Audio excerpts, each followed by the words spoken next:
justice every time I think of Senator Ron Fields, and I want to thank you for what she's doing here. Here in Colorado, we've been focusing not only on our incredible top of the ticket, Senator Michael Bennett and Governor Jared Polis, but we made history in 2008 for the first time since 1936, electing Jenna Griswold, Phil Weiser, Dave Dunn. We earned those majorities in the State Board of Education and the State Board of Regents, and it is all on the line this election as the results coming in. So we know it's been a voice for rural Colorado, a voice for water, a voice for broadband, a voice for making sure that folks across the entire state are represented and represented well by democratic values is State Senator Carrie Donovan. She has toured the state. She has been an absolutely dogged champion to make sure that the needs of rural Colorado are heard and addressed through our state legislature and beyond. It is my privilege to introduce you to State Senator Carrie Donovan.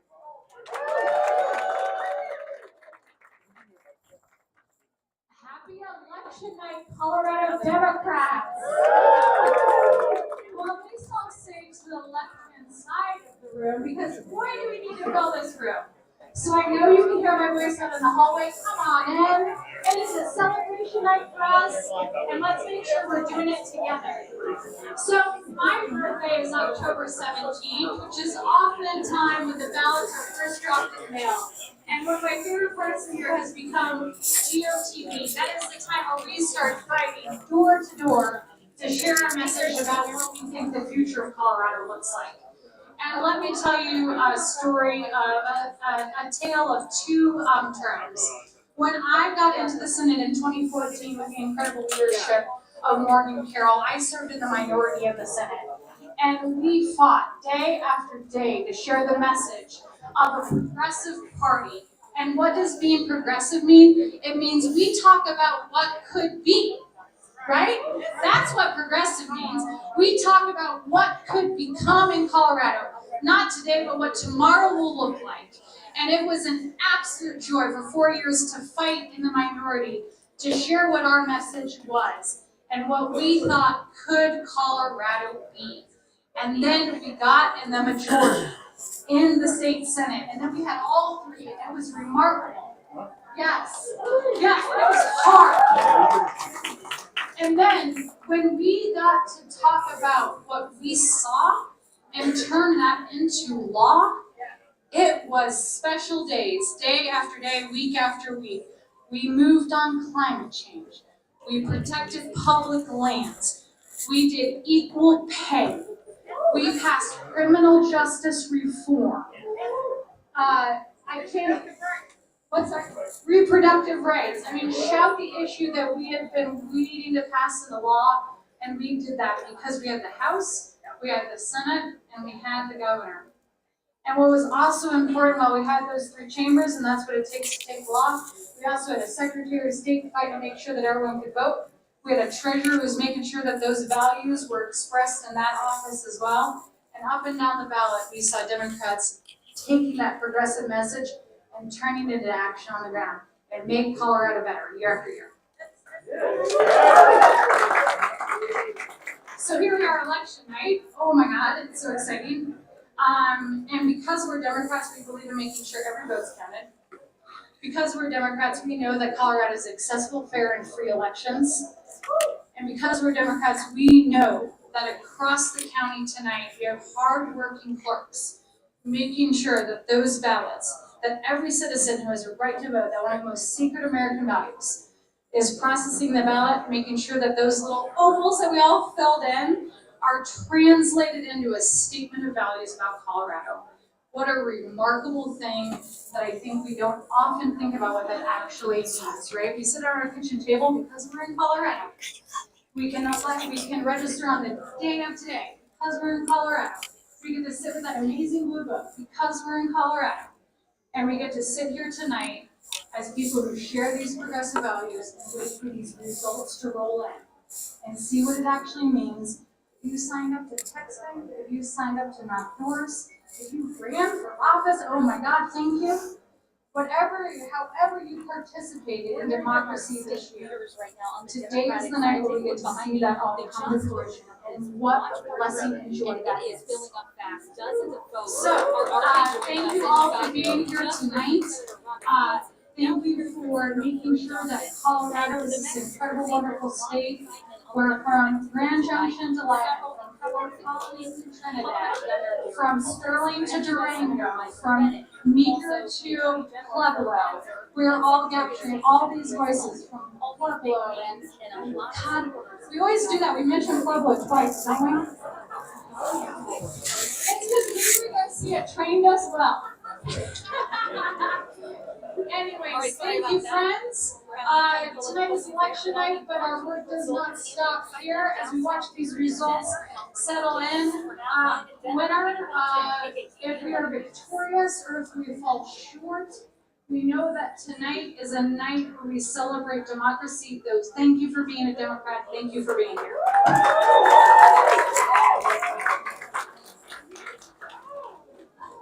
All right, good night. No, I'm just kidding. Rewind. No, I'm just kidding. It's early. We're hopeful. Obviously, we're hopeful. I think you guys, a lot of you also know our next senator from the state senate, Julie Gonzalez. But Senator Gonzalez started from community, and this is a real strength of Colorado in our local leadership. That when you start from community and organizing around real people and real people's lives, you bring a perspective to the state legislature that is game-changing in terms of who is in the room and who is really tied with community roots. And Senator Gonzalez brought those community roots with her to help open up the entire legislative process for folks that maybe didn't always feel like they had access to the legislative process. So, and I know she's going to tell us all, like, move into the senator, but guys, help me give a warm welcome to our state senator, Julie Gonzalez.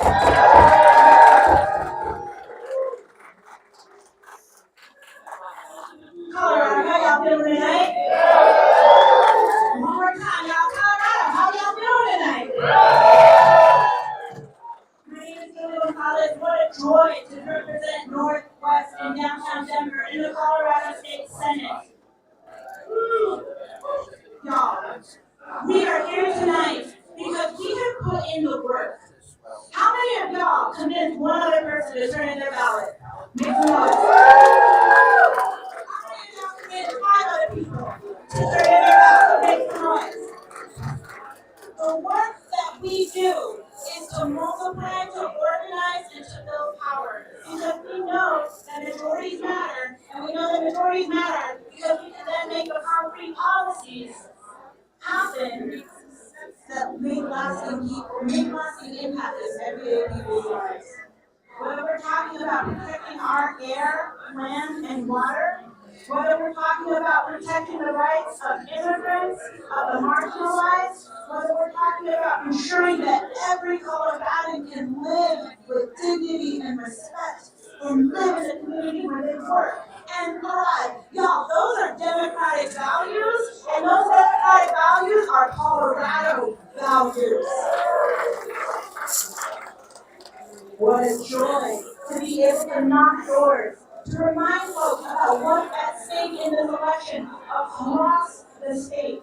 From Breckenridge to Pueblo, from Thornton to Commerce City, y'all. Thornton and Commerce City, sometimes like 2 different worlds. But when we talk to community about what they're angry about, what they are hopeful for, what they want to see happen, that's how the lasting concrete policies get reflected, right? And so thank you all for the work that you have done to get us to tonight. And thank y'all for the work y'all are gonna do, because the next phase of the work starts tomorrow, right? So tonight, let's celebrate. Let us enjoy each other's company. Let us honor the campaigns that each of the candidates have run. To all of the volunteers and the staff and the candidates and the community folks who took the time out of your lives to cast a ballot, to help another person cast a ballot, to ensure that everyone had the information that they needed. Y'all, when we come together, when we actually take the time to listen to one another, each other. Y'all, when we get together like that, now we're unstoppable. Thank you so much for everything that you do to support each other and one another across the state. And so I'm going to next introduce my colleague, another state senator here in the state of Colorado, representing the east side of Denver. Give it up, y'all, for James Coleman.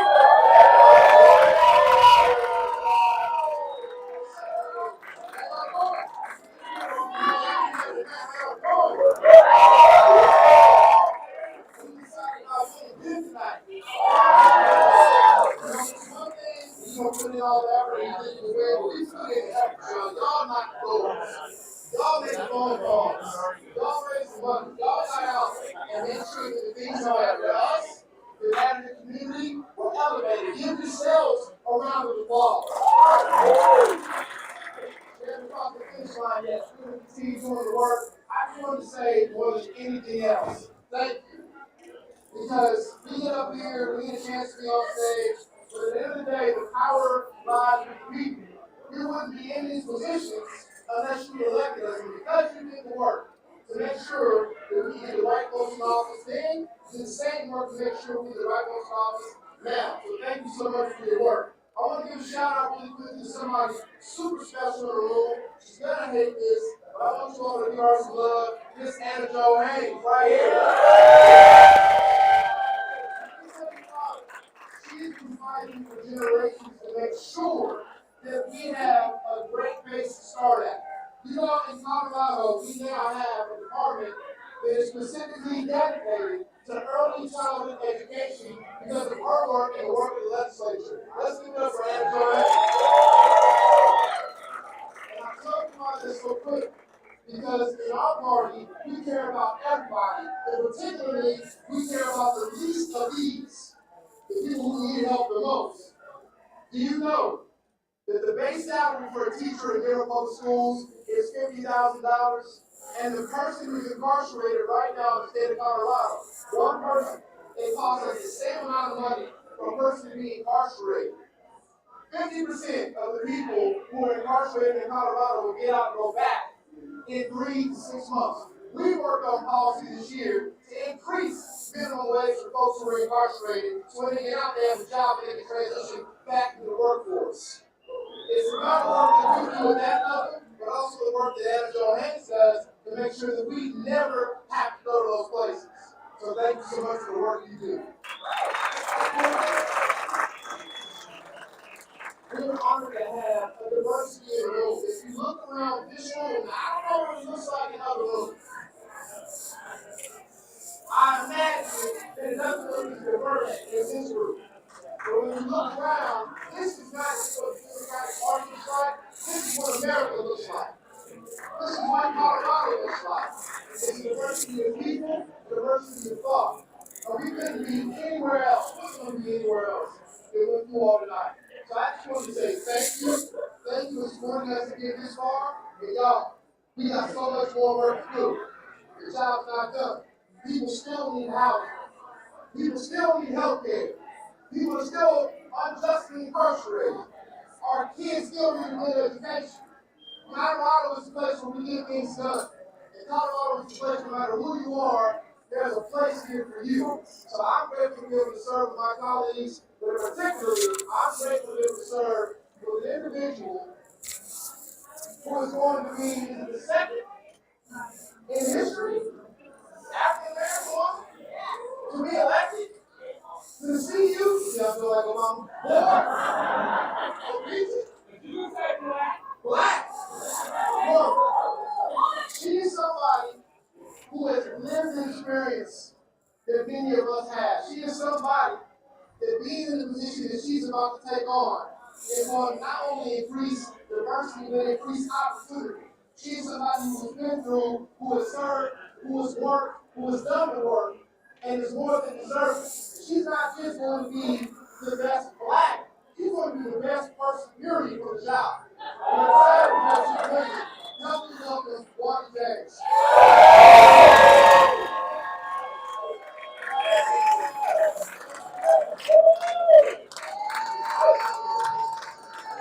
Oh, boy. I don't even know what to say. So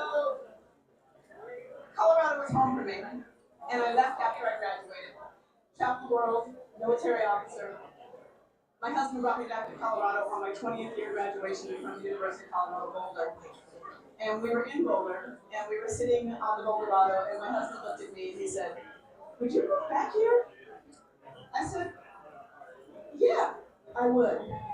We went back to LA, sold our home in 2 weeks, and 2 months later, we have been residents of Colorado ever since.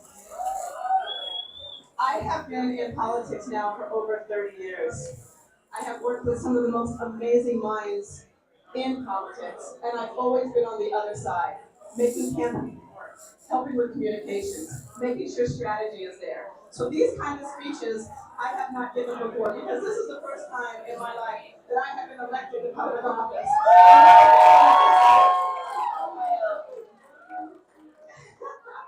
So here's the thing, folks. We have got to believe in what it is that we can do as Democrats. I am so tired of hearing people talk about what it is that we cannot do as Democrats. As a Democrat, let me tell you what I have done personally.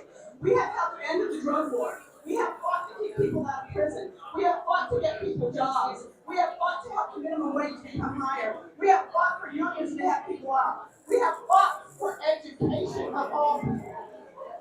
I said earlier that you're running for office. You do not choose what office you run for. That office chooses you. And the University of Colorado chose me 40 years ago, and it is still choosing me. So I am beyond thrilled as to what we are going to be able to do with our flagship university system. Not university system. We have research at Dems. We have a flagship in Boulder. We have a metro campus at ee.uu Denver. And we have a phenomenal campus that serves our military members and people in Southern California, UCCS. We take care of the people of Colorado. Now, when I want to break those doors down, I want to see more diversity on all of those campuses. I want diverse teachers, diverse professors, diverse staff. I want this board to be diverse. Clearly, being the first Black woman in 50 years, standing on the shoulders of Rachel Carroll, I am beyond proud of what it is that we stand to do in the next 6 years. So, folks, everybody in this audience has been a huge help to my campaign, and we could not do any of this without the amazing machine coach, my campaign manager, and my husband who puts up with all of this. So I appreciate you. Through all of this, it is about the students. It is about the people of Colorado. And I would be amiss if I did not say that the University of Colorado system is the third largest employer in the state of Colorado. We will be one of the best places in America to work. We will make sure that our people and our staff and our students are taken care of. I could not be more excited to bring diversity to Colorado, because that is what we are going to continue to do. The way that this room looks is the way that our elected faces are always going to look. Y'all, here we go. It is going to be a great night tonight. I don't know if I'm allowed to use my So, this is going to be a great night for Democrats. I am super excited. And I am super excited to not only be an alumni of the University of Colorado, but y'all, I'm a regent at the University of Colorado.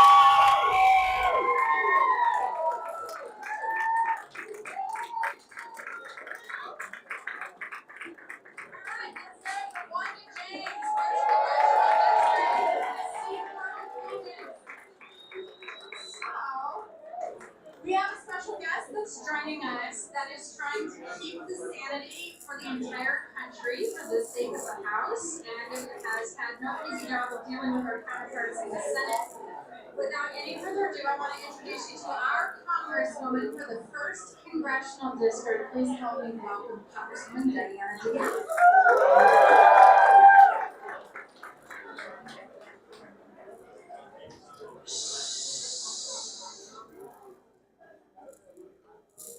Works every time.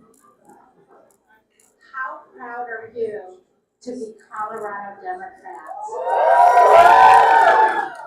Colorado Democrats, you are going to re-elect Jared Polis. You are going to re-elect Michael Bennett. You're going to re-elect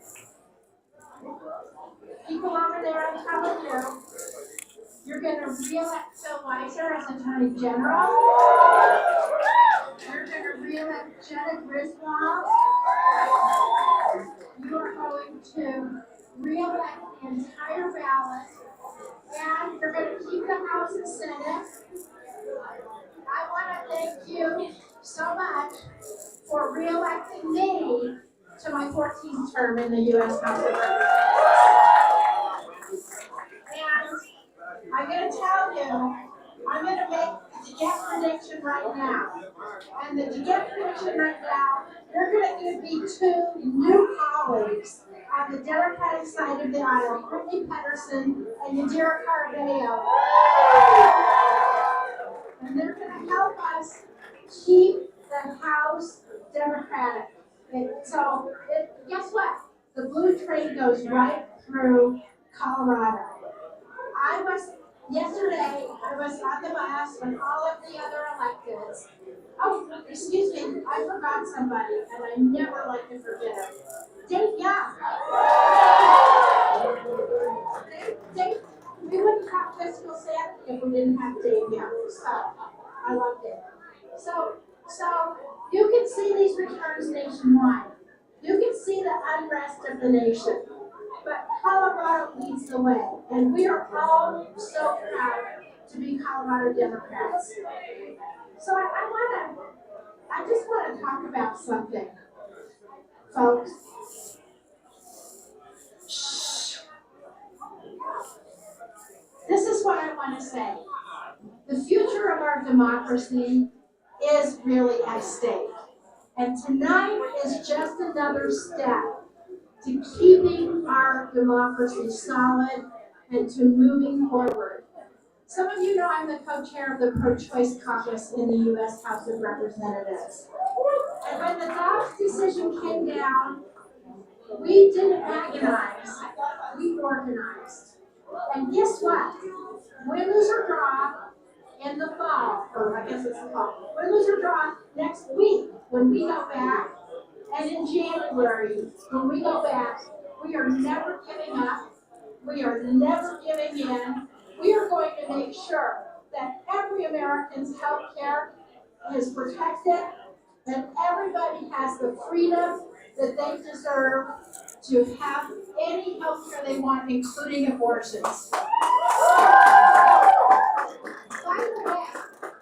By the way, if the worst happens tonight, the American public is with us. And I just say to my colleagues on the other side of the aisle, go ahead, try to ban abortion nationwide. Let's see how that works for you in 2024. So, with that, enjoy tonight. It's a great victory for all of us. I love you, and I'm so proud to be a Colorado Democrat. Thank you.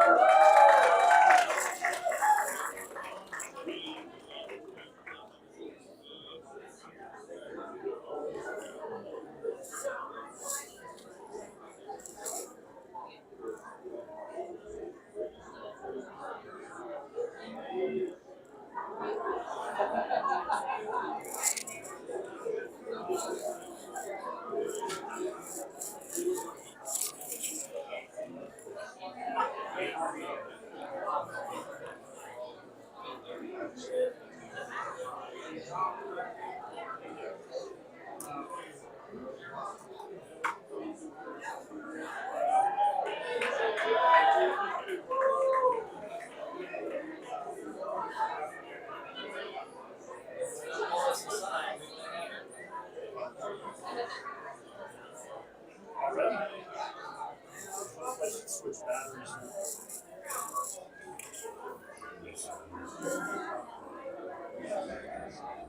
Switch batteries.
Alright, so this seems like a good way to kick off our night tonight.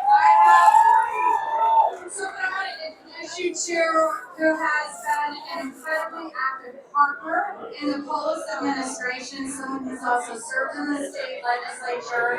Ladies and gentlemen, please help us welcome our Lieutenant Governor for the great state of Colorado, Diane Pinneberry.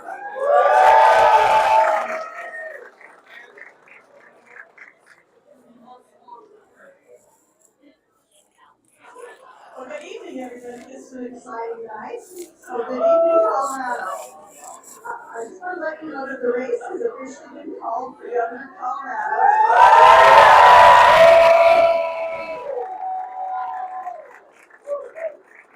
And we're here to say thank you, Colorado. Governor Polis and I are so proud to call Colorado our home.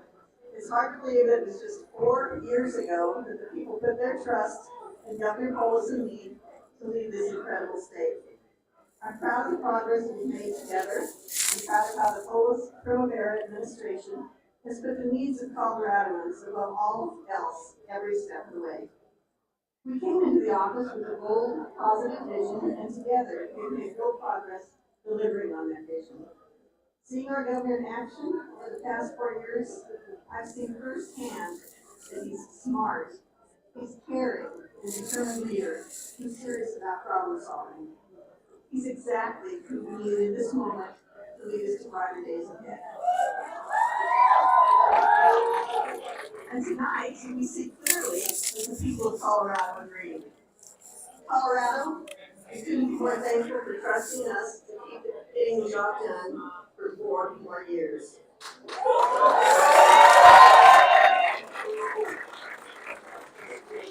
So I want to take a moment to thank the amazing campaign staff and volunteers who knocked on every last door, texted every last voter, and planned incredible events all across Colorado. So please give them a round of applause.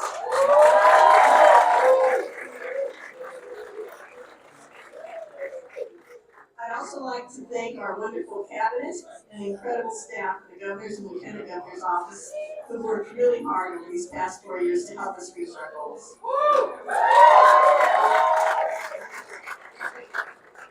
And I also want to thank the loves of my life, my daughters and grandkids for being here with us tonight, as well as our other friends who came out here to support me tonight on the stage. I'm so grateful for each and every one of you. So thank you all so much. We have hard work ahead of us. The governor told us and I are ready. So now it's my pleasure to welcome the best governor in the nation, our governor for the next 4 years.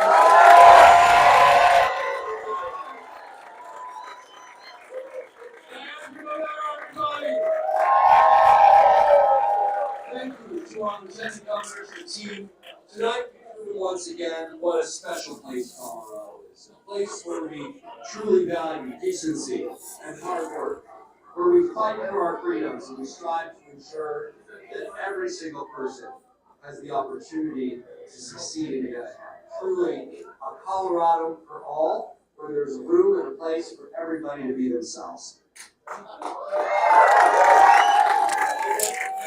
My opponents, Gunal and Newschweiger, all of the candidates who fought races and brought forward their ideas. Now we must all come together to move Colorado forward. I'm so deeply honored that the people of Colorado have chosen to share in my belief that Colorado's best days are still ahead. As we plan for what's next, we draw from the lessons that got us to this outcome tonight. The fact is, we did something simple. We focused on issues that really affect people's lives, and we delivered real results. We focused on lowering costs and more freedom. We led with rational, data-driven COVID policies that supported personal freedom and responsibility and resulted in Colorado having the 9th lowest COVID death rate in the entire nation.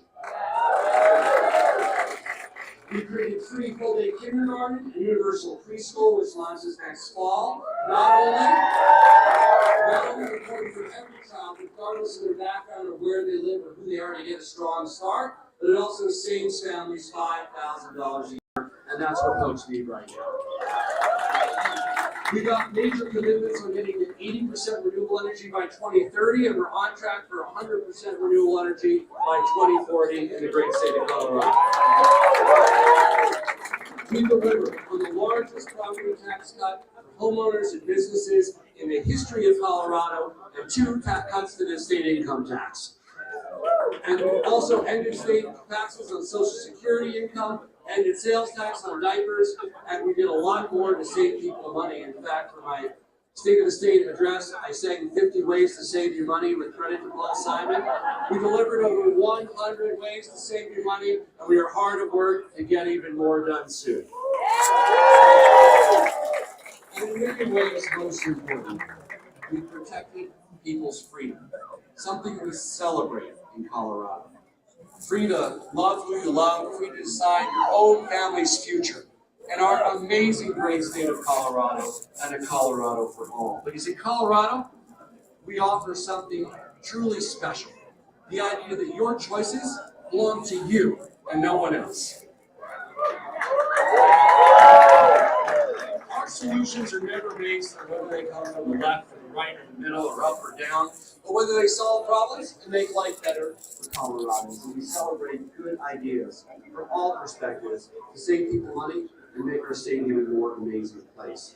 I think about Carissa from Commerce City, who can finally stop rationing her life-saving medication because of Colorado's historic cap on the cost of out-of-pocket insulin.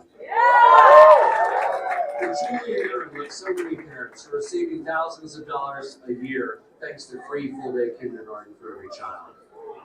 Or Giles, a small business owner who was able to thrive with the help of small business tax cuts and support and a strong business environment. Colorado, we've shown what progress looks like when we work together in a way that's practical and data-driven. And we've proven that saving people money and protecting our freedom is a great way to bring people together across our state and across our nation. And to me, that's what leadership is all about. It has been the honor of my life to have served as your governor for the last 4 years, and it will be my honor to continue serving as your governor for the next 4 years.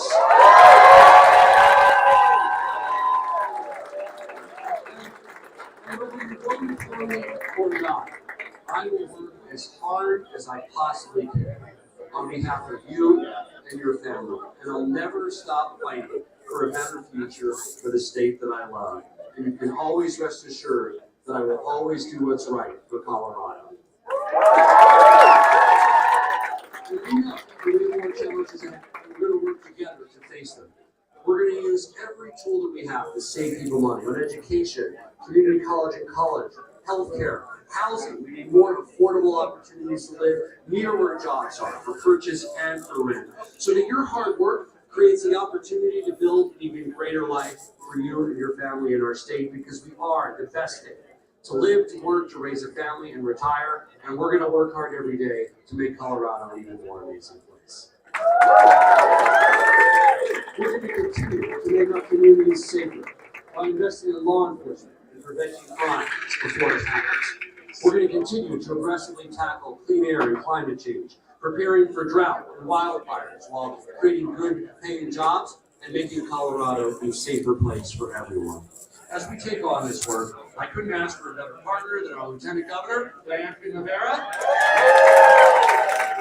But we also wouldn't be here today without a strong grassroots team. Some of you are in the room, some of you are still out at polls, and I want to thank everyone across the state who knocked on doors for us, who made phone calls, who shared your ideas at meet and greets. I was in Pueblo this morning and then Colorado Springs.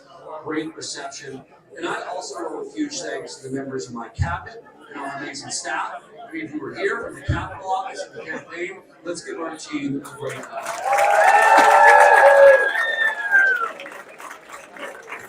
There are so many staff members who've done such great work, but I want to give a particular shout out to my incredible, talented Chief of Staff, Lisa Kaufman.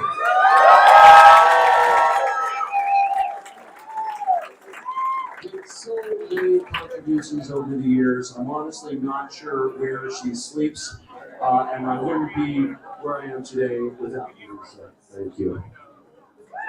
I also want to thank Jen Ritter, who managed my historic campaign in 2018, stepped in this spring when my campaign manager had a baby boy, and I also give it up for Sarah Andrews, who managed my campaign. It's hard, Sarah, for me to be the campaign and run the state, and you made that possible by running your campaign. Thank you for your great work. And of course, I want to thank my family.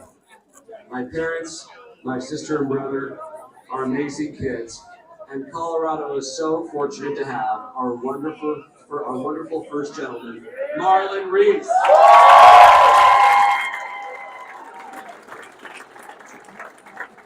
Colorado, your trust in me means more than I can even possibly put into words. No matter what party you belong to, no matter who you voted for, if you didn't even vote at all, know that I'll always fight for you, and I will always be true Colorado. I believe to my core that Colorado's and America's best days are still ahead. And I can't wait to work with all the wonderful people across our state to build a brighter future for Colorado that we can be even more proud of. Thank you. God bless the great state of Colorado, and God bless America.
Alright guys, how does it feel like you are best governor in the state of Colorado? Ready to start off the evening? So our next special guest comes to us from the 2nd Congressional District and has hit the ground running for Colorado and across the country. He has been leadership. He is going to continue, I think, and I hope to be leadership. And when it comes time to representing Colorado in the House, he has had our backs. He has been leading us on the way through. Help me welcome our congressman from the 2nd Congressional District, Joe Magoo's.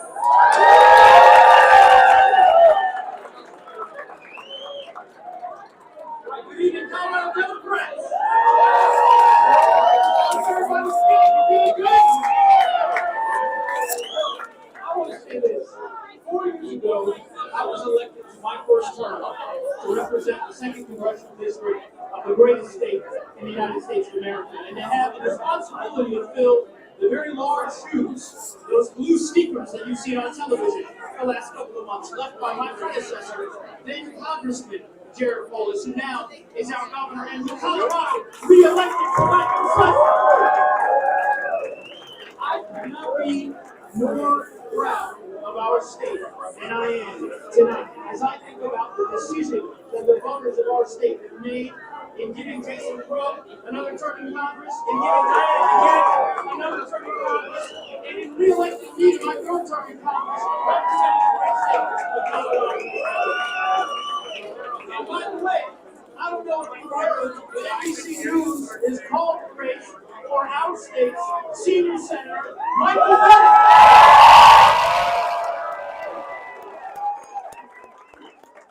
It is a bright night here in Colorado.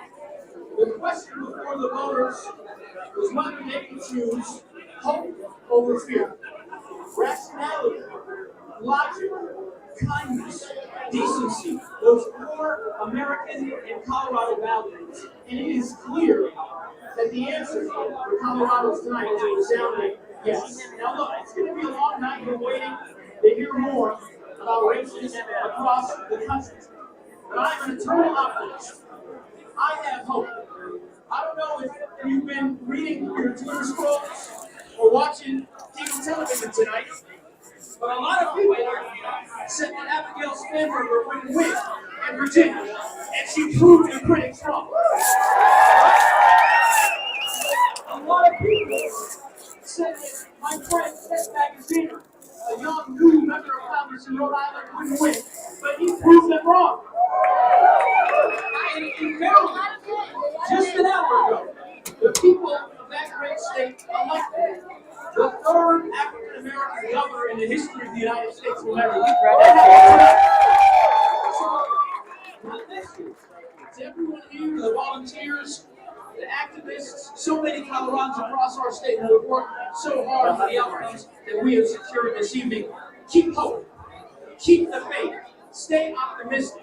I believe that hope and rationality will prevail tonight and in the weeks and the months and the years to come. It has been the honor of my life to represent the great state of Colorado in the Congress, and I look forward to all that is ahead as we work to build a more hopeful future. Thank you so much, Colorado.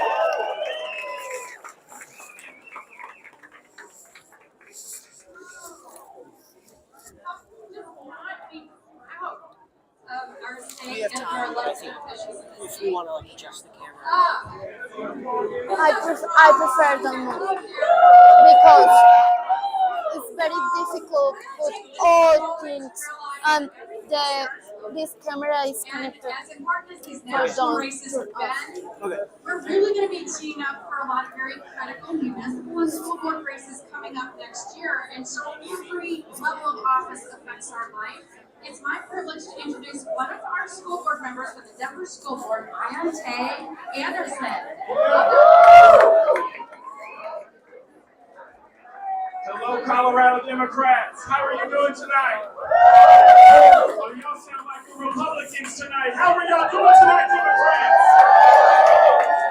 I come bringing great education news because right now it's looking like Kathy Fuller is headed to the State Board of Education. Right now it's looking like Gordon Solis is headed to the State Board of Education. And now it's looking like kids will eat for free in the state of Colorado because of being from Colorado voters. I come bring greetings from Denver, Colorado, as the Vice President of the school board, the youngest African American to ever be elected to public office in the state of Colorado, and the President of the Black Caucus of State and School Board members across our state. And we just did something monumental for Black women and Black girls for the first time in 50 years. Wanda James is headed to the CU Board of Regents. We will have a Black woman getting ready to represent us and live our values. This is our opportunity because Morgan Carroll and the Colorado Democrats delivered for Colorado Democrats in the entire state. We're winning big. Lauren Boebert is even losing her election right now. So let's continue to make monumental gains. Let's continue to make sure that our state is represented the diversity and making sure that our campaigns and the people that we run can look like Colorado. Our staffers can look like us, like Machine Coach, who just won Wanda James's race. That's the people we need running our state. Can you So let's text continue this? to do this. And in the words of President Can you text Obama, this who for said, please? yes, we can. I prefer to Yes, move we the can. camera for And yes, we interview. can. Their Thank you. colleagues. But you can text it for please? Okay, awesome. Alright, so you guys want to meet our newest member of the Senate caucus for the Colorado Democrats. You might have read a headline or two about a principled Republican who thought his party had gone off the deep end in terms of conspiracy theories, climate change, and other things. And you know how mean and vindictive these guys can be. So this was not an easy decision. Okay, yeah. So what I'm going to ask you guys to do is help give a warm welcome to our newest Colorado Democratic Senator, Senator Kevin Carroll.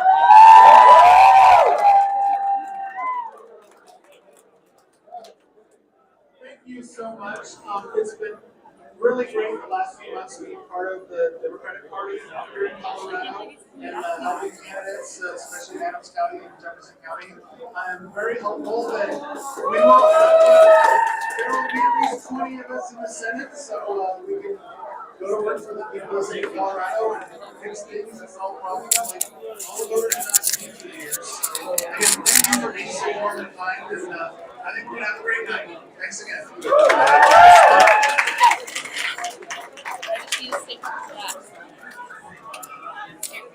Yeah, just made it.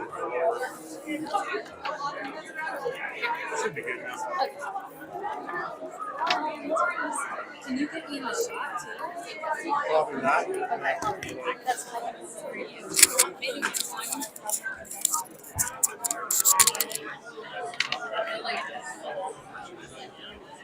Yeah, no, I just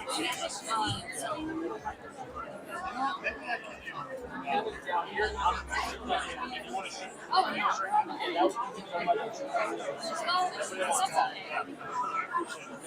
I'll stand on this side.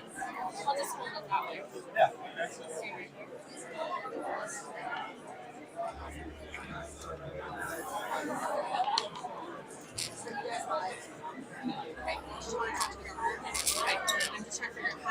up to your yeah, but it's sort of because of the flexing camera, he has to come down and 90. Does he want to just do it right there? And just Have Katie right where she is?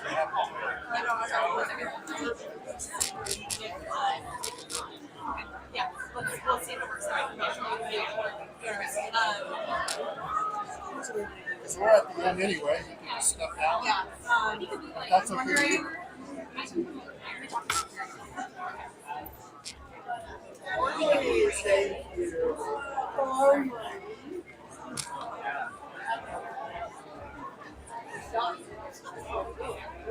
I didn't know that.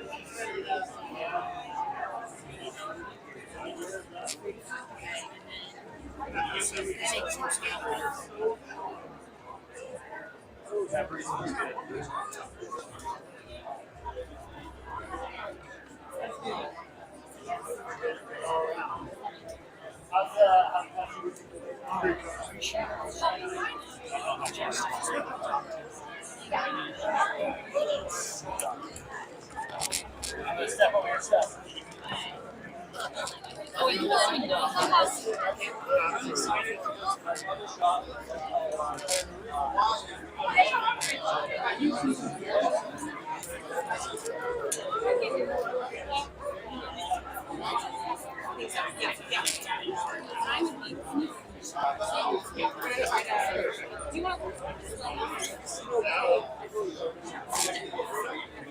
Here, well, he can do it. Okay. Because we're just trying to figure out exactly he's down there and then yeah, it's not right.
Just want to point out that I think a lot of the conversations that were going on Hold the mic pretty but close. then there were other things like, for example, a lot of people were watching and I've been hearing some rumors where it's like, oh, large performance. I think we have a lot of that way, but yeah, so.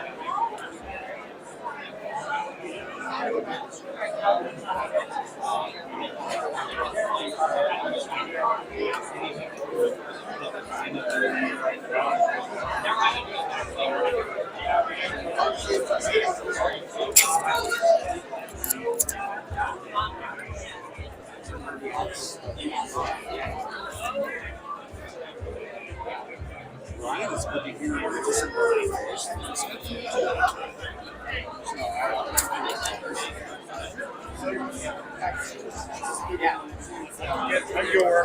Okay, can you turn it? Hey, Katie, it's Right in the background.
Can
I have you move it under the or around the corner?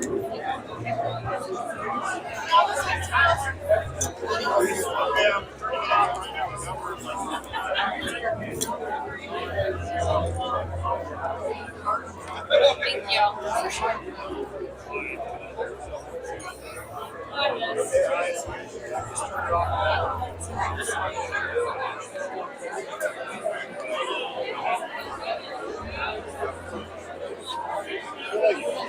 you. They like change start and your EJ and then it come back.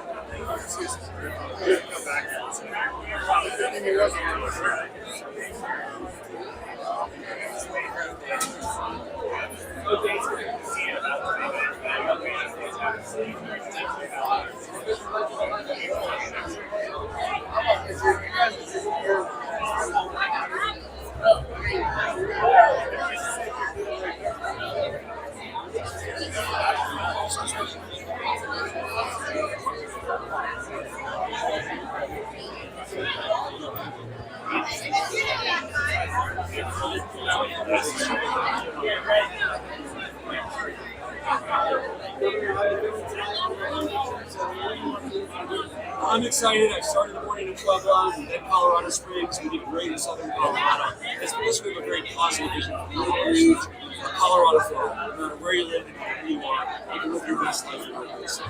Protect your freedom, and we focus on reducing costs and lowering taxes and fees. And that's going to be our focus for this purpose.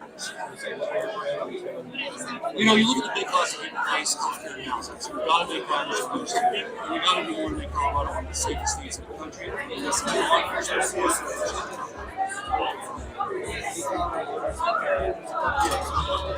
You know, whether people voted for me or not, I know that they work hard to make Colorado basically the best.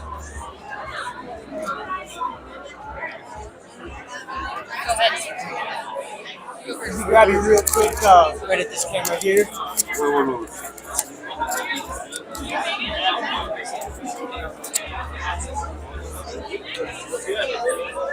Okay. Who are you with? Elsie Audio. Okay. Benjamin Newfield. How are you? Go ahead. Right at this camera here. Yeah. I just wanted to ask your thoughts on, reflect on your campaign towards the. Well, I'm really excited of the opportunity to serve the great state of Colorado. The Hispanic community came out in force I've worked hard to improve our schools, free preschool and kindergarten, saving families money on healthcare, and there's a lot more work ahead to celebrate a Colorado for all. Because no matter who you are or where you're from, our state is where we want you to make your home and succeed. Absolutely. Thank you.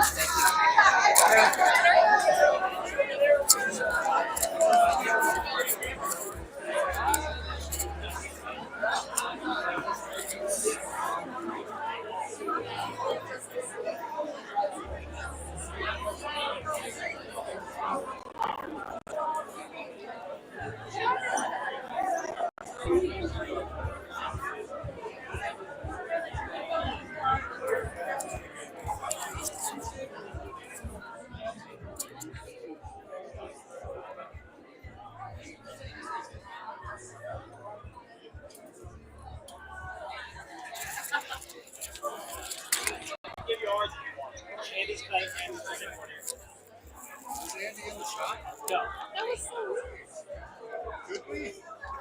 We can give it to you. I got no problem. I helped set it up. I'm like, make sure you get Andy. He was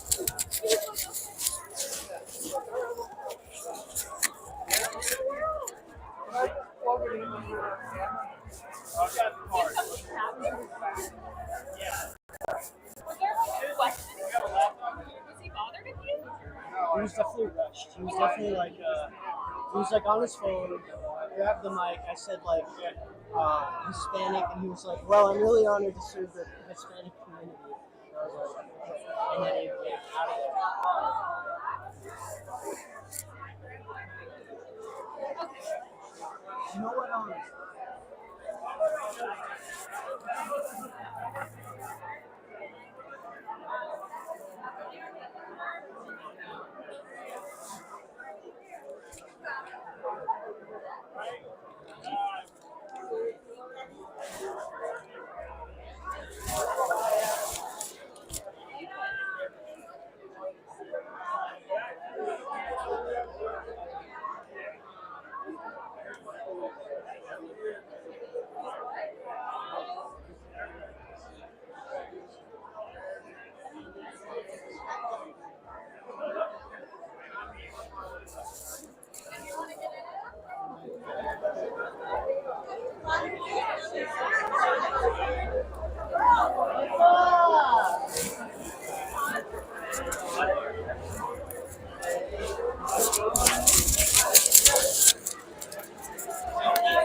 When is he going to be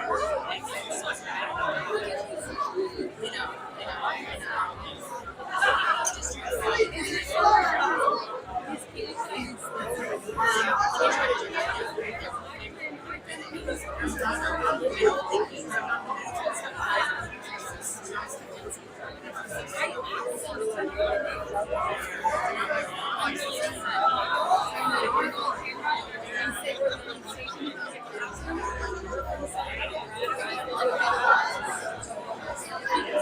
you.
It's not like this one. No, it's not.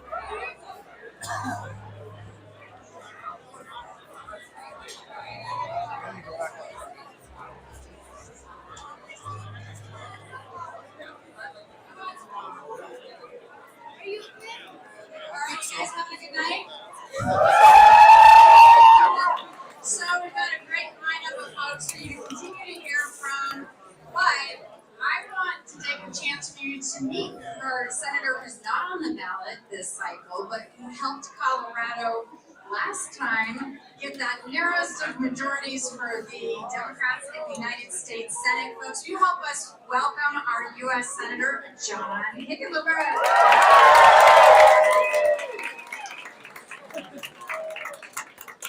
Let's hear from our party chair again. Alright, so I'm going to be very brief because the main attractions are coming down. And I was just passing through. But this looks like, and I knock wood, this looks like it could be our own little wavelet in Colorado. And if that's true, I know that a big part of that is the people in this room. And I think if you look at what we've done now over the last 10 or 15 years, all the hard effort of every campaign, making sure we don't just knock on the doors and say vote this time, but explain why the differences between what we see in the future and what the Republicans see in the future, right? Why? Once we explain that, we're getting votes that come back again and again. And this is what we get. Now, I'm not counting my chickens. Although I am counting my chickens for Michael Bennett. It's been really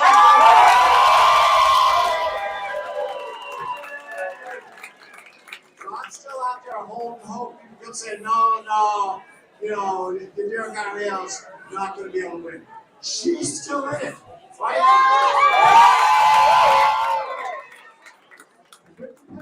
She's going to win, guys. And we're going to have a stronger General Assembly than we never had before, a stronger Senate, a stronger House, and we're going to have a governor who knows what to do. So I'm going to get off the stage here because you're going to have a lot of people talking. But I want to say, as someone who's been around this for 20 years, this is as good an energy and a spirit, and this is as good an outcome. We're gonna exceed expectations in ways nobody believed possible, and you guys did it. Congratulations!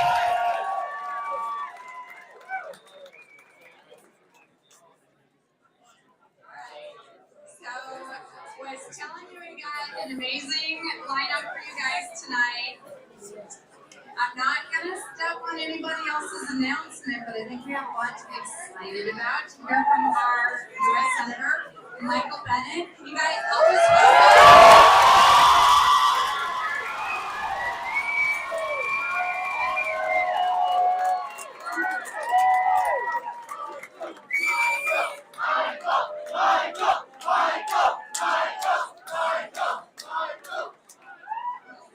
welcome? What a beautiful election day. Today couldn't have been more beautiful, the weather couldn't have been more wonderful, and the outcome could not have been better. I want to acknowledge Joe O'Day, who called me to concede and congratulate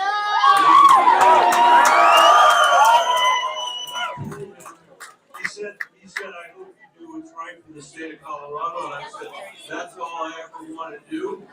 And we agreed to stay in touch. But I told him, and I want to tell you that I appreciate the fact that he stepped up and ran for office. It's not an easy thing to do. So let's give him a round of applause for his I want to thank my family. Well, first and foremost, Susan, my wife Susan, and my daughters, Caroline, Helena, and Ann. And Susan, I want to thank the women with Bennett that Susan organized and put together. And did a huge difference in this election. I want to thank my campaign team led by Justin Ward. He did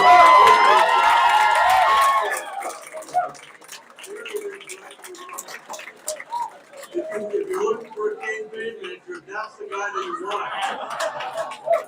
And I want to thank my Senate staff, both here in Colorado and in Washington, D.C., led by Amy Friedman, who's done.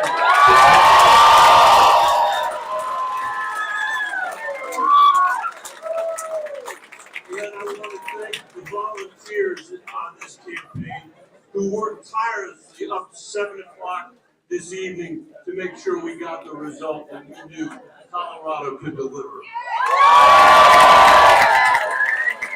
It's been such a privilege to travel the state over the last few months with the other elected Democratic leadership who now know that they have won their races. Our great governor, Jared Polis, the best governor in America. Jody Hughes, Jason Crow,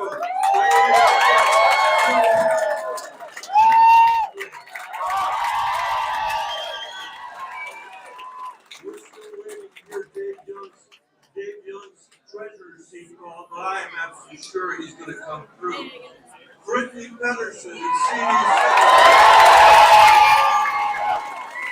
And I want you to give a round of applause to Ed Carroll for the amazing job he did.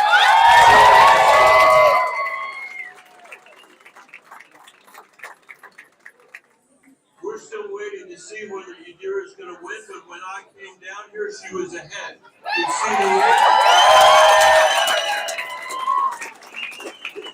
I hope she wins. I've been living in Adams County, wanting her to win.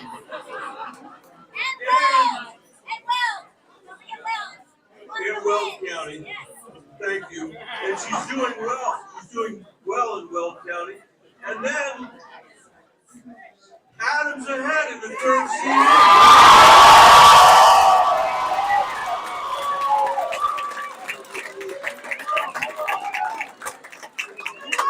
Let me just say a few words since I have you here tonight. And what I want to tell you, thank you. Thank you. What I want to tell you is why we won this campaign in Colorado. And we won this campaign because we told the truth from the beginning to the end of this election. We said the same things in red parts of the state and blue parts of the state. In our primary and our general election, we told the truth. And we focused on the struggles of working people in this economy. And some of you have heard me say this a million times, but if I had to summarize my town halls, the time that I've been in the Senate, it's very easy to do it. And this is before we were dealing with the inflation we're dealing with now. It's families coming and saying, Michael, we are working incredibly hard. We're killing ourselves. And no matter what we do, we can't afford some combination of housing, of health care, of higher education or early childhood education. We can't save. And this is the anecdotal reflection of an economy that for 40 years has worked really well for the top 10% of Americans and hasn't worked for anybody else. And this was not an accident. There's been a 40-year Washington consensus since Reagan basically was president that said we're going to privilege people in our society that want to make stuff as cheaply as possible in China or Southeast Asia over lots of other choices we could have made, like our own supply chains, like our national security, like being able to earn a decent wage in the United States of America. And as a result of those policies that Washington still has not corrected, as we stand here tonight, we have the worst income inequality that we've had in a century in the United States of America. We are the richest country in the world, and we have the third highest rate of childhood poverty in the industrialized world. And I think that's unacceptable. I think that is unacceptable. We have to change it. That's why I was so glad when we included my enhanced child tax credit last year and passed it, and we cut childhood poverty in America almost in half last year. We cut hunger by a quarter. You know, and we've done some really important things that we've been fighting for a generation, like cutting capping drug prices for seniors at $2,000. Requiring Medicare to negotiate drug prices on behalf of the American people.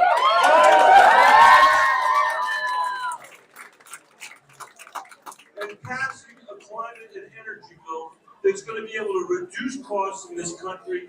It's going to enhance our national security. And finally, we're going to drive emissions down. This country is now positioned to lead the entire world in this transition we have to make over the next 25 years. And Colorado is positioned to lead the country.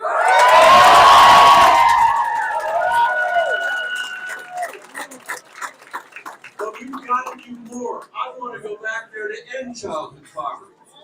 We need to address a healthcare system that still costs too much and doesn't cover enough Americans. We've got to fix, finally, our broken immigration system. We have to secure the future of the Colorado River and the American West. And we have to give people a sense of economic opportunity again. And this is what I talked about on the trail in red parts of the state and blue parts of the state. And that's because when people lose a sense of opportunity for themselves and their families, that's when inevitably, in human history, somebody shows up and says, I alone can fix it. You don't need a democracy. You don't need the rule of law. You should expect your public sector and your private sector to be hopelessly corrupt, hopelessly bankrupt. That is the dark vision that Donald Trump ran for president. That is the dark vision that he won on, and tonight Colorado is rejecting that.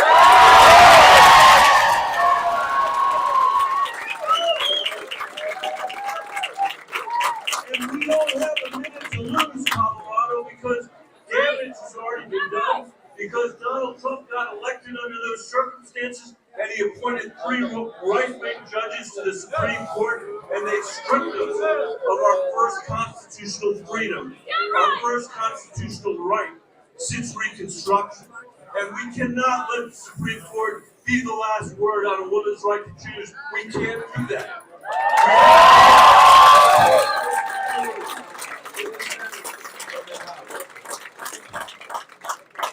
So, I had a nice call from President Biden tonight. To my surprise, and actually it turned out, to my surprise, he had just walked his dog and he had to take his hat off. And they sent me a photograph of the hat he was wearing, the baseball hat he was wearing, and it was his Camp Hale baseball hat. You all know the story in Colorado, the story of Camp Hale, which now has become this administration's first national monument. And the story is an amazing Colorado story of some of the greatest mountaineers and some of the greatest skiers in America came to Camp Hale to train in the 10th Mountain Division. And some people who had never seen snow before came to train in the 10th Mountain Division. And for 2 years, they trained on that mountain. I met the son of one of the Camp Hale vets who said to me, he said, when you see that mountain, think about my father, because he said, that was the coldest son of a bitch I ever climbed. And they took 2 years to train, and then they went to northern Italy, and they shot the Nazis and pushed them out of northern Italy, and that was the beginning of the end of World War II. But listen, there was another camp in Colorado at the same time Camp Hale was there, 80 years ago. And that camp was a camp called Camp Machi, where 10,000 Japanese Americans were imprisoned behind barbed wire on the southeastern plains of Colorado. Both of those things happening at the same time in Colorado, 80 years ago. There's somebody in this room tonight who's 80 years old. That is not ancient history. And it is a reminder of what American history has always been, which is a struggle between the highest ideals we have ever written on the page. And when I say we, I mean human beings, when we wrote the Constitution, and the worst impulses in human history, in our case, human slavery in the case of what happened at Camp Amachi. And when you have a Supreme Court of the United States that has a majority opinion that says if it wasn't a freedom in 1868, it's not a freedom today, you know we're still in that struggle. And that's why we are all here tonight, because we're here to fight for the highest ideals, not the worst impulses.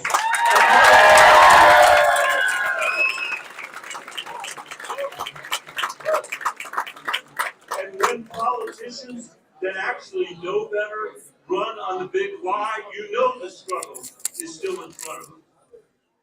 When people don't have the opportunity they need and our democracy is at risk as a result, that struggle continues today.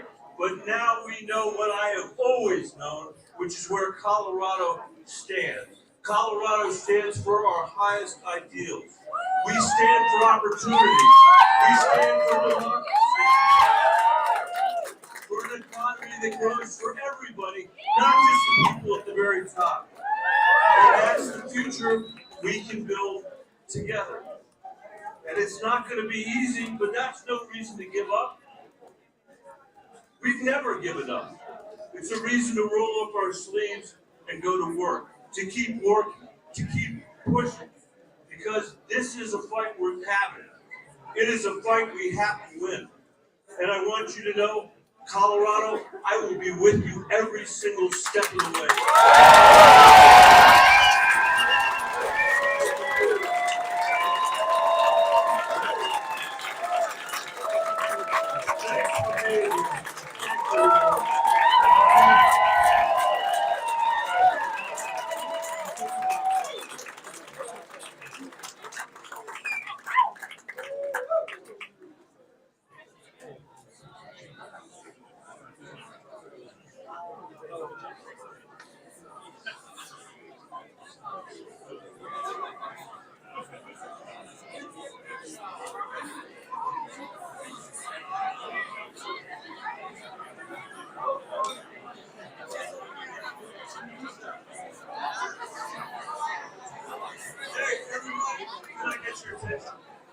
I don't want to spoil the surprise by saying who's going up here to talk.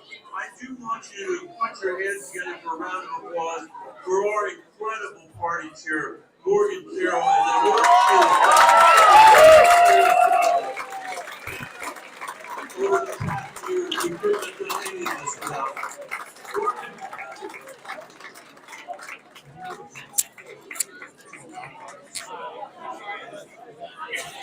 So who do you guys think of when you think of who's defending our democracy and our right to vote?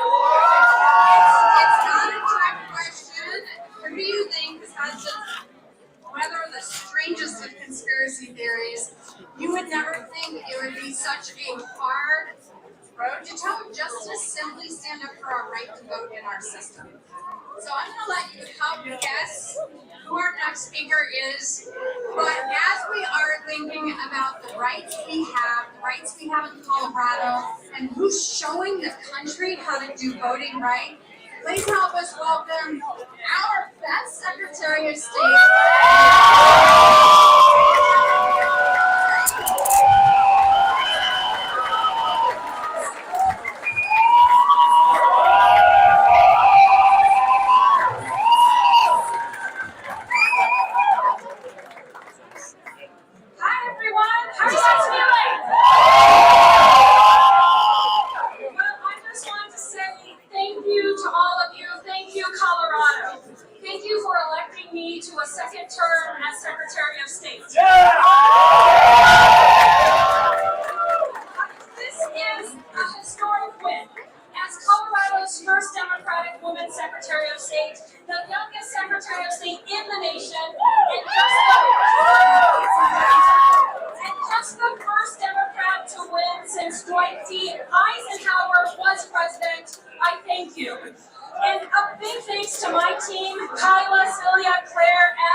colleagues to my office, including Chris, Michael, Annie, and our whole team, who just do a stellar job.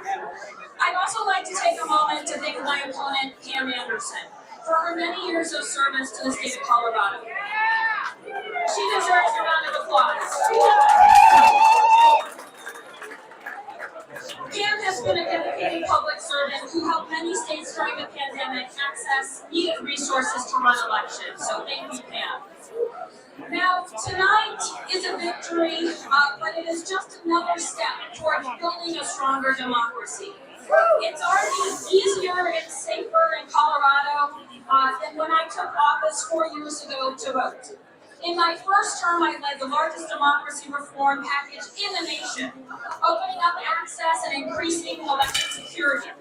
We overcame incredible challenges, and in 2020, in the middle of the pandemic, Colorado had the second highest turnout of any state in the country.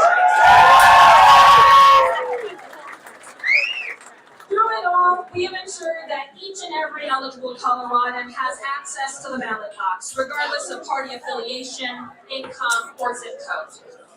Now, I know firsthand how important it is for every Coloradan to make their voice heard. I grew up in a cabin with an outhouse out back in rural Colorado. Growing up, my mom would work 2 jobs, but there were times we were on food stamps, there were times when we went to food banks. And I started working the summer after 7th grade to help, and saw families struggling just like mine. That inspired me to be the first in my family to go to a 4-year college and then law school. And that's why as Secretary of State, I've stood up. I've stood up to election deniers, to conspiracy theorists, to those willing to threaten our elections. Because I know that in Colorado, every voice needs to be heard. Across the nation, our country and our way of life has been under threat. The former President of the United States, in his thwarted effort to steal the presidency, has opened a new chapter in the history of the United States. The use of conspiracies and lies incited an insurrection at the U.S. Capitol in hopes of stopping the peaceful transfer of power on July 6th. The use of conspiracies and lies has threatened voting rights as voter suppression bills pass and try to stop Americans from having their voices heard. The use of conspiracies and lies had led to threats against American democracy, which in turn puts more of our fundamental freedoms at risk across the United States. The pathway to a stable country, to fair wages, to respecting women's autonomy, to fundamental rights is a strong democracy. And as long as I am Secretary of State, I'll protect the right to vote for every eligible person. I won't allow our elections to be threatened by anyone, whether it's a local official or the President of the United States. Every eligible voter in the state of Colorado, Republican, Democrat, and unaffiliated alike, has a constitutionally protected freedom to vote, the right to vote, which cannot be allowed to be restricted or suppressed in any way. I believe that the veteran living in rural Colorado should not lose their right to vote because they don't have a car to drive to a voting center. What I believe is that the 18-year-old working 2 jobs and taking night classes should not lose their right to vote because they cannot afford to register months or weeks before Election Day. I believe that the single mom, like mine, should not lose her right to vote just because she can't skip a day's of wage to stand in a long line in a state across this country. I'm proud to be from a state that believes in freedom, that believes that standing up for the right to vote, that standing up for democracy, for women, for reproductive health care is just the right thing to do. Standing up for freedom, it's not some partisan act. It's not.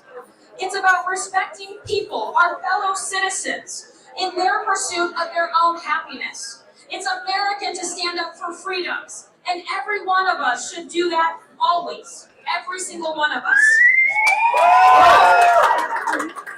With tonight's victories across the state of Colorado, Colorado chooses the path of democracy, of free, fair, and accessible elections. Coloradans from every county, from the Front Range to the Eastern Plains, the Western Slope to the San Luis Valley came together to vote for democracy today.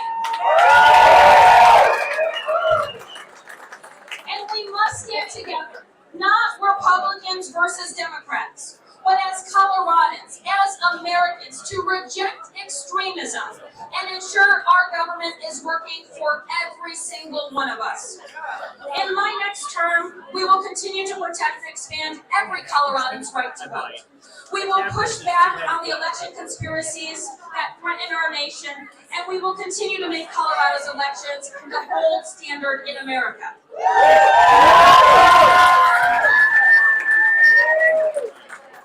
We'll be able to do that because of the amazing work of so many of you in this room, so many Coloradans across the state who believed in our campaign, invested in us, and carried us to victory. I look forward to continuing the march towards a stronger Colorado with all of you. Thank you so much.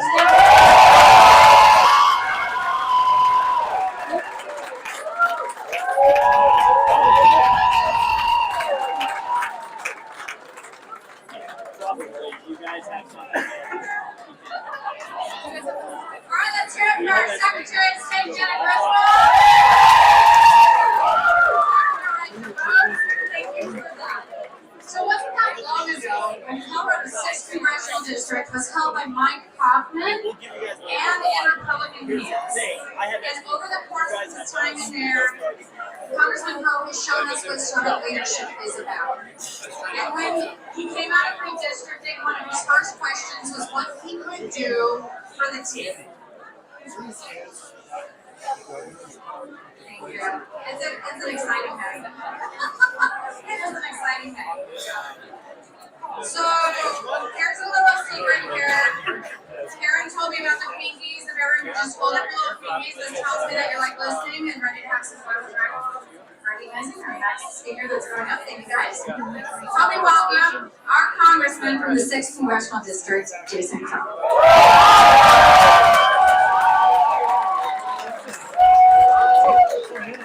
Let's give it up for Morgan Carroll.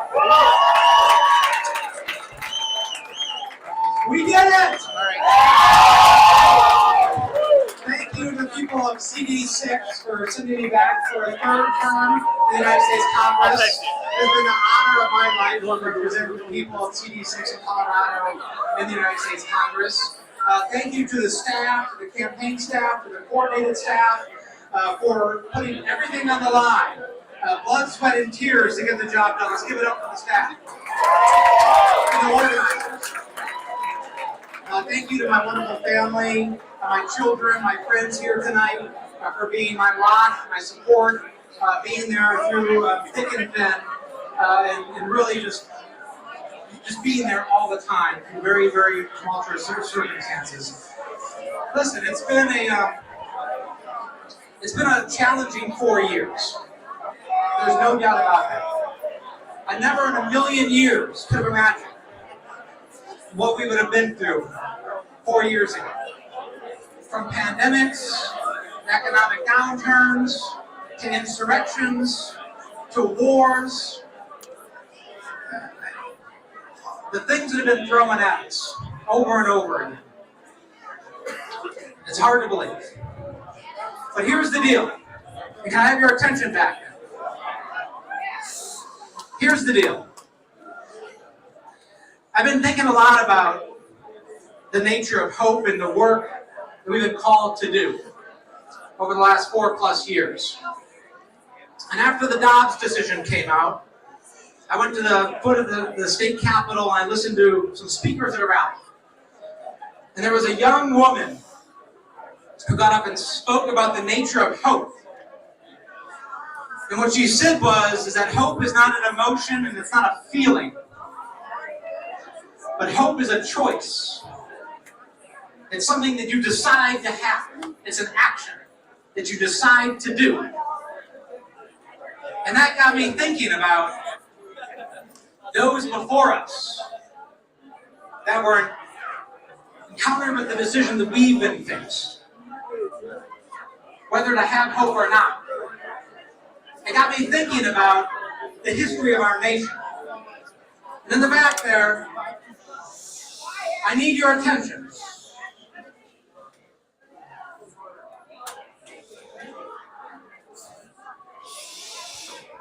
Our history of a nation is a history of progress that only happens when it's pushed. There is no forward momentum of progress in America. It does not happen on its own. It never has and it never will. The history of progress in America happens because people fight for it, they work for it, they sweat for it, they bleed for it, and they sacrifice for it. That is when progress happens in America. From the suffragettes that fought for a century for the right to vote, for the freedom riders who were beaten and killed for the right to vote and be treated as a person, for my fellow veterans who sometimes lose hope during time of war. All of them had the decision. What do we do? And they didn't lose hope. They fought and they sacrificed. And aren't we glad they did? Because we stand on their shoulders today. So that is the nature of leadership, my friends. You never get to choose your time. There isn't anybody in this room who woke up at any point in the last 5, 6 years and said, I want to live in an era of political extremism. I want to live when half of our country, for the first time, has a fundamental right pulled from it. I want to live when the right to vote is being yanked away from millions of Americans, and the very foundation of our democracy is under attack. None of us chose this, but that is the nature of leadership. You never get to choose your moment. It chooses you. Our decision is simple. What do we do in our moment? What are we willing to sacrifice for in our moment? Will we pick up the mantle of those who went before us and sacrificed, and we will make the same sacrifices and do the same work to carry it forward? That is our decision. And folks, we will win some tonight and we will lose some tonight. But this is a chapter and a story that is not yet written.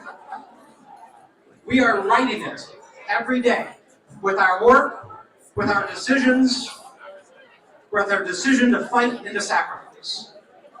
This is not an election cycle, this is a way of life. I'm in my 3rd election cycle, and every single one of those, I've said this is the most important election of our lifetime. And every one I've been right. Because my friends, between now and the rest of our life, that is the moment we live in, and they will all be the most important of our lifetime. It is a way of life. We have to decide whether or not we're willing to pick it up and do the work. Tomorrow will be a new day. The sun will rise. The dust will settle. You will decide where the work begins anew. My friends, you will always have all of me. And I ask you to join me in this work until it is done. Thank you. God bless you all.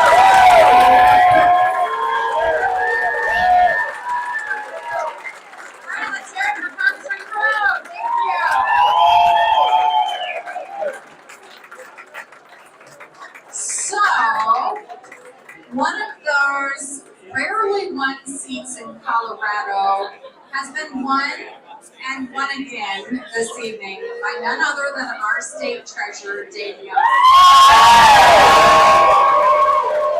He really loves his job. He really loves his job, and he's going to be really happy to keep doing his job. So do me a favor and give just a moment of your attention. I know this is so exciting. Actually, Dave's a teacher, so he'll figure out like clapping or something to get everybody like ready to go. Let's welcome our state treasurer, Dave Young.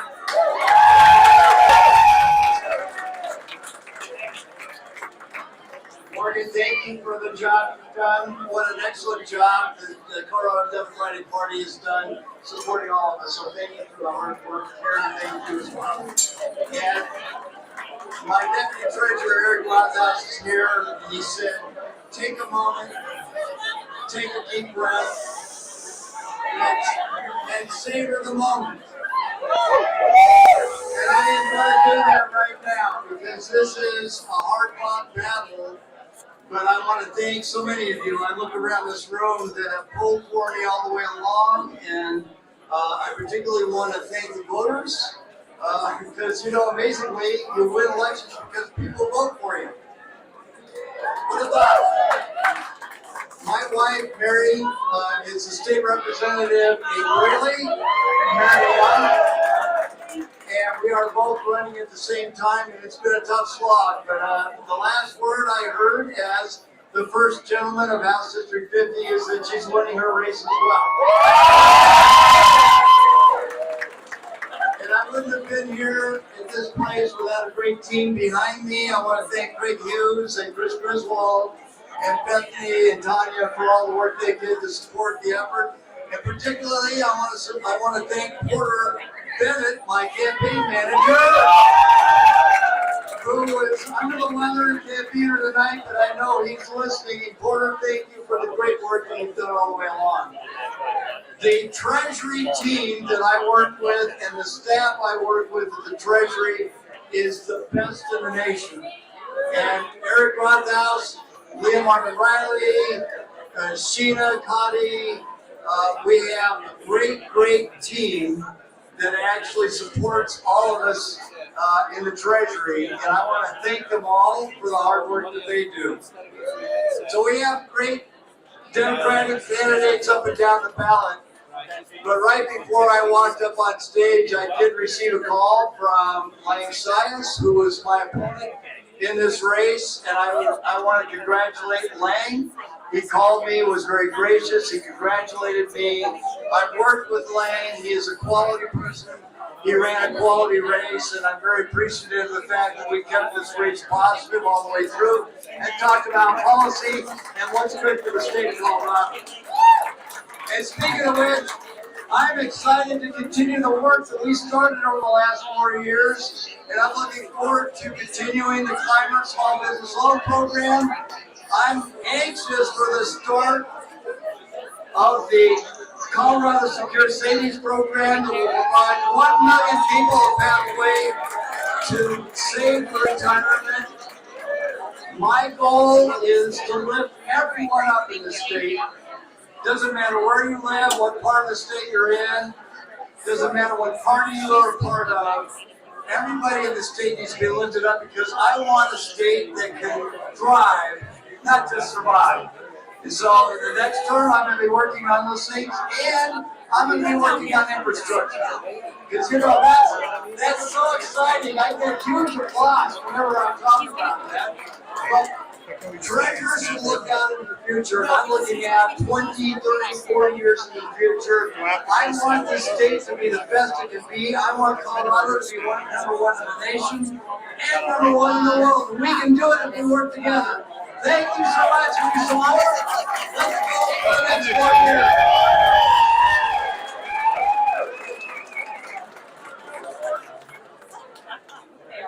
That was fun. Karen, our executive director, has a secret where she can get Dave to like jump up and take his photo mid-air, so I think this is gonna still happen. All right, don't fall off the stage.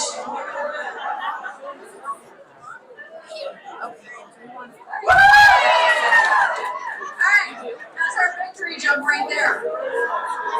No, he's coming down the line.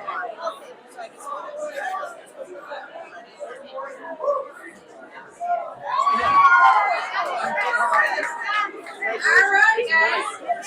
So how many of you were here in 2016? And do you remember in 2016, like in the wake of like what was really scary about the president, we actually secretly accomplished history that year. And that year we took the majority of the State Board of Education.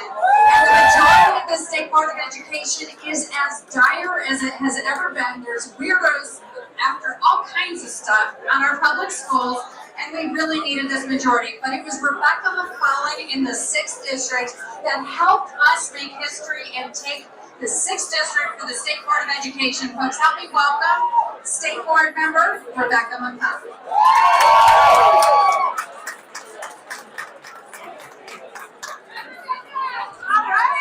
Thanks, Rachel.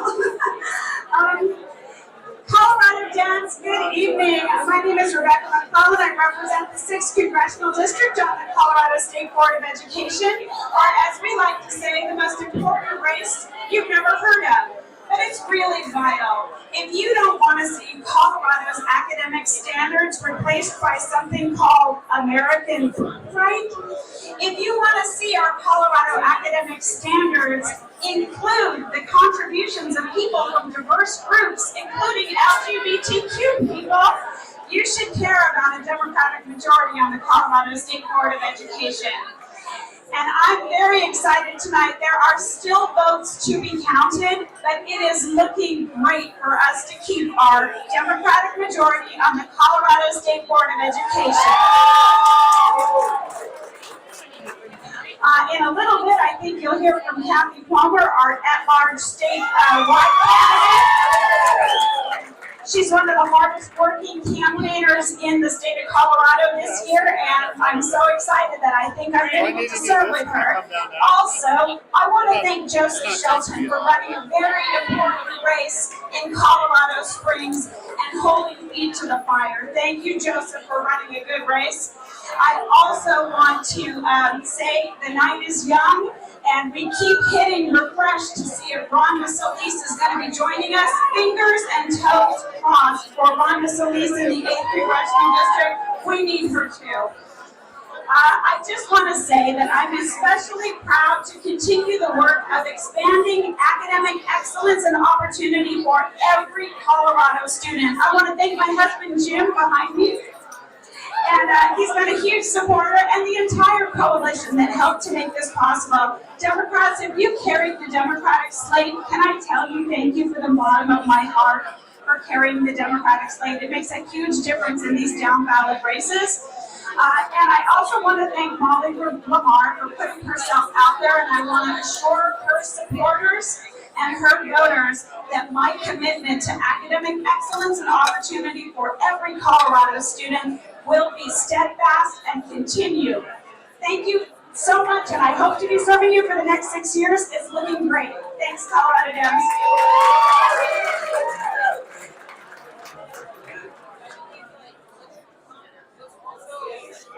So after redistricting, we wound up with an 8th district for the State Board of Education. But in order to have an odd number, we wound up with a new at-large position for the State Board of Education. And they are trying to rename Nazis as German socialists. They are trying to basically censor and stop the teaching of factual history right here in Colorado.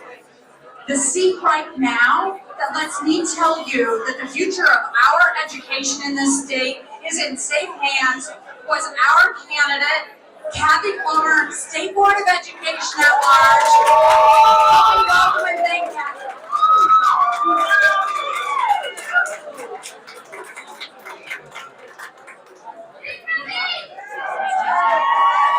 So, this is surreal.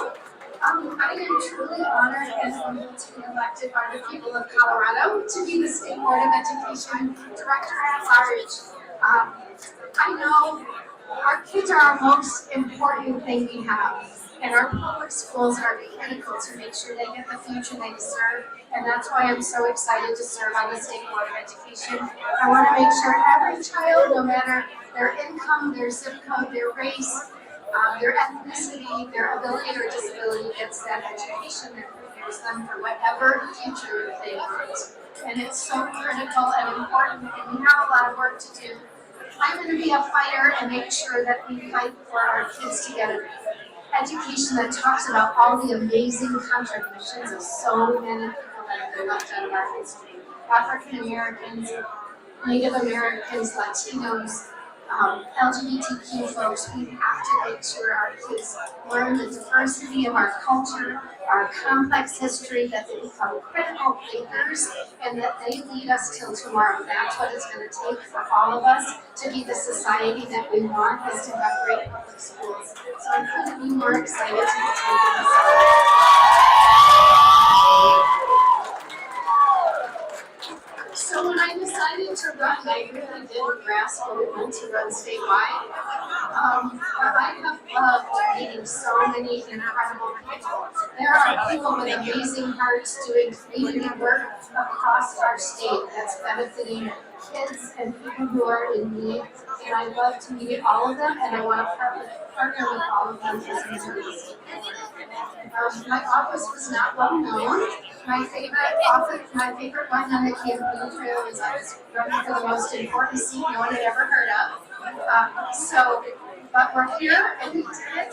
I have so many people to thank. My family's behind me, my husband Jeff, my son Bill, my daughter Lauren, my daughter Judith, who's here, she's in Chicago, and I miss her, and know she's cheering from there.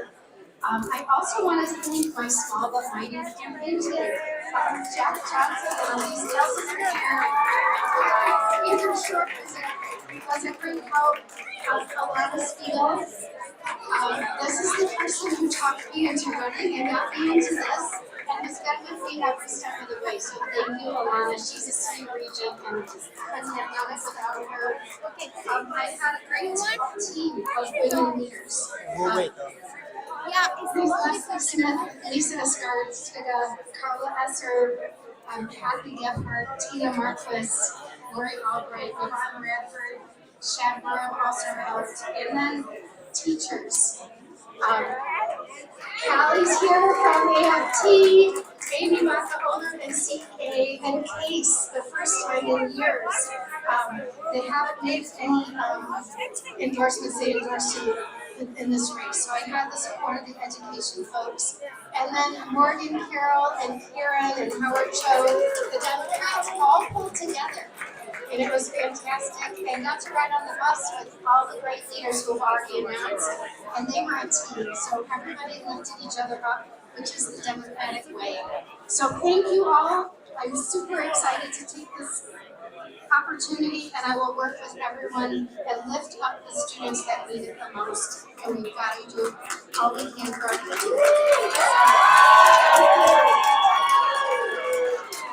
Thanks for loving to us too.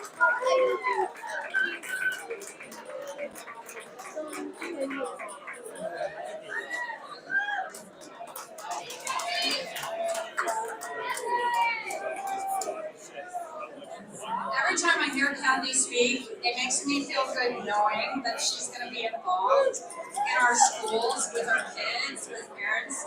It's a good day for Colorado. So guess what? All right. We have a few more hopes for this evening. And we are still monitoring the state of our state house majority and our state senate, promising, but they will be monitoring soon. And guess I just which don't want them to miss. They got we haven't heard from yet. You guys are going to talk to Bennett, I right? think we might have an announcement I want to about make sure you go CD3 tonight, before you guys. Right. Phil Weiser, our Attorney General, is going to become joining us shortly. So in the meantime, don't go anywhere. We're going to be hearing from Phil. We're going to be hearing from our state legislature. And crassly, I've always told people my job as state party chair is to win the shit out of every district. And that is our job. So have fun, hang out, and we have more folks to hear from later tonight.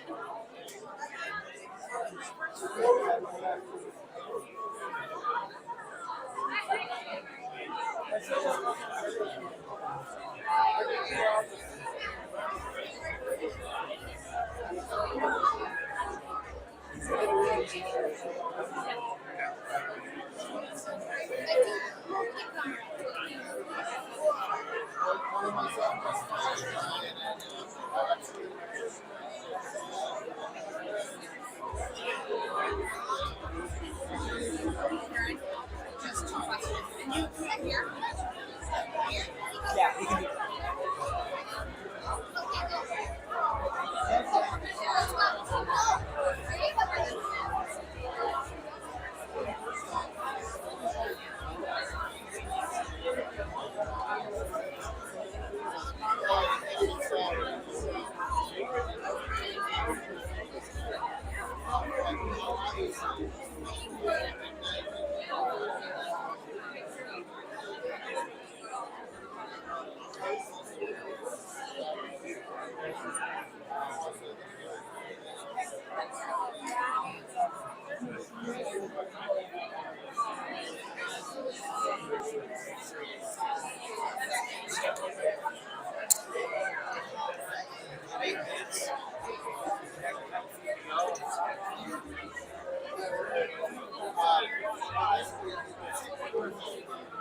Does he have time for one more question right there? Yeah, we're gonna go this way.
Thank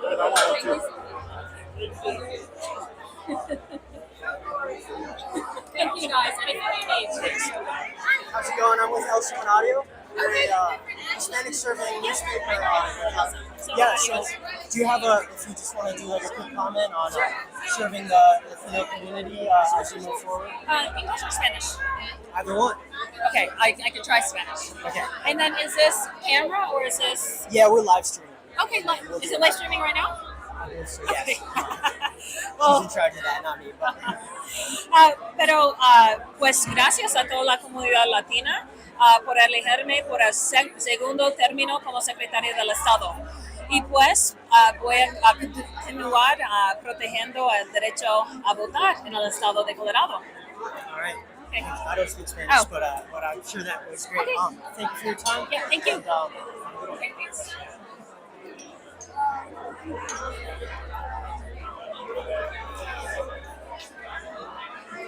Where's our next actual live stream?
So,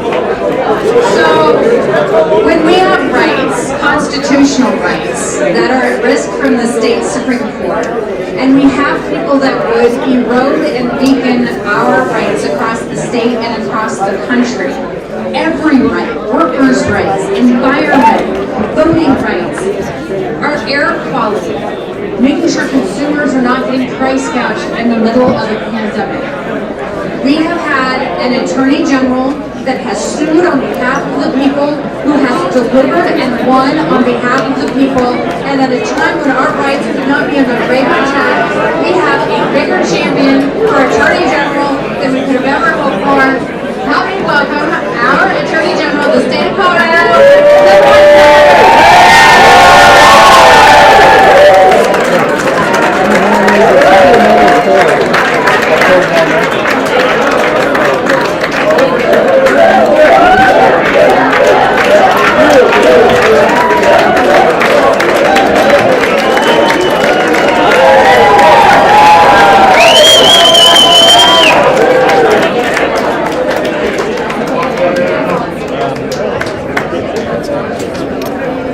all right, sorry. I thought.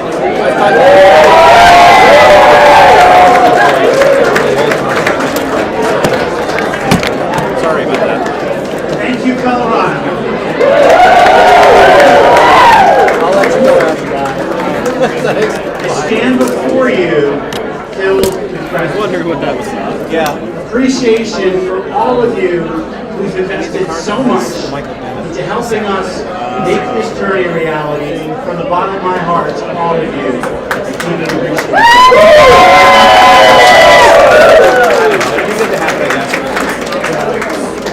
it. There's so many people I want to thank. We'll be limited to my family, starting with my wife Heidi, my son Sammy, and my parents, Dave and Esther Weiser. They're there. We're somewhere here. And my daughter Aviva, who amazingly, she's on the East Coast, but we beat her bedtime.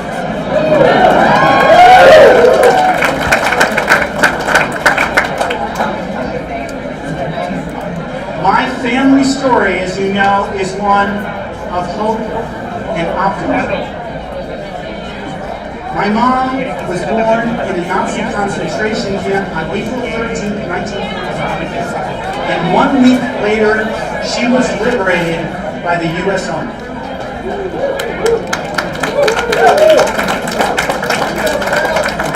My family came to the United States of America because they believed in this nation committed to freedom and opportunity for all. And in my family, we are one generation from surviving the Holocaust and standing before you as Colorado's Attorney General.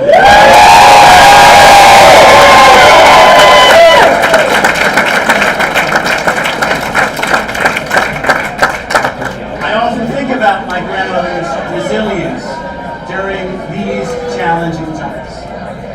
I would ask my grandmother, Bubby, which is what I called her, how did you believe you would have a better future? And she would say to me, it's easier to believe. She refused to give up hope. And tonight in Colorado, we hold on to hope.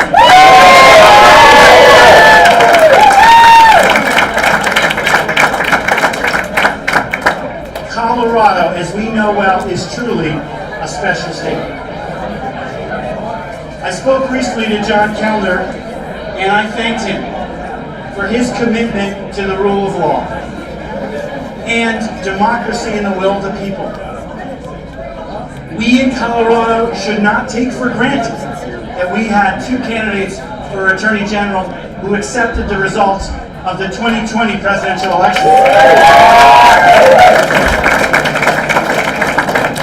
We should not take for granted that we had two candidates who showed up to 13 debates and forums across our whole state.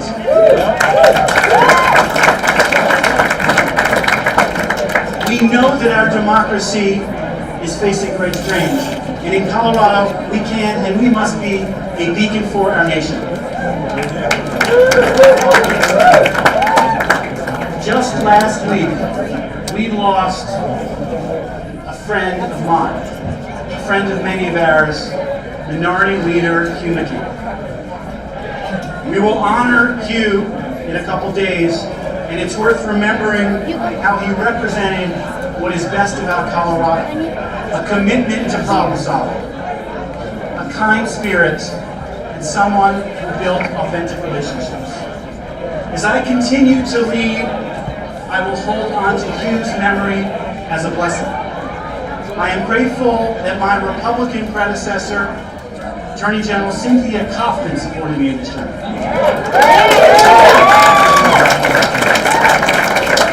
I am grateful that sitting Republican State Senator Don Coram endorsed me for re-election. And I'm grateful that former Republican House Speaker Russ George is on our team. Let's recognize how special this is. In Colorado, we gather in friendship. We work hard to build relationships on trust, and we make sure that every single voter in Colorado knows that they count and they matter to us.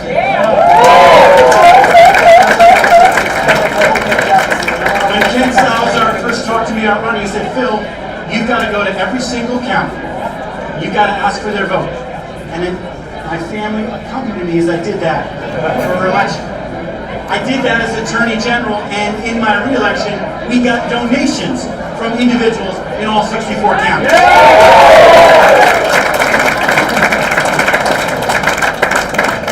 4 years ago when I was here, I talked about my commitment to serving as the people's lawyer. Now I stand before you with a team and a record of what that means, which is advancing the rule of law, protecting our democracy, and promoting justice for all.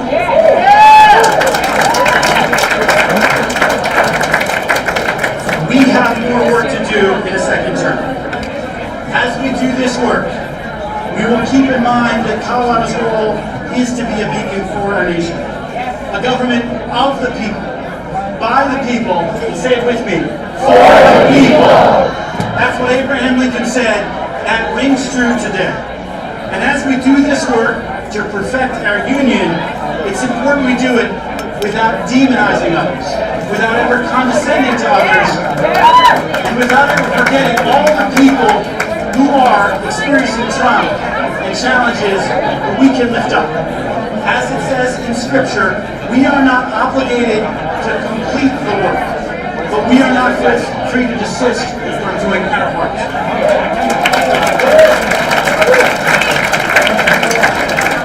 As we continue this work, my promise to you will be the same. I will be a stronger Attorney General. I will be a fairer Attorney General. And yes, I will be a wiser Attorney General.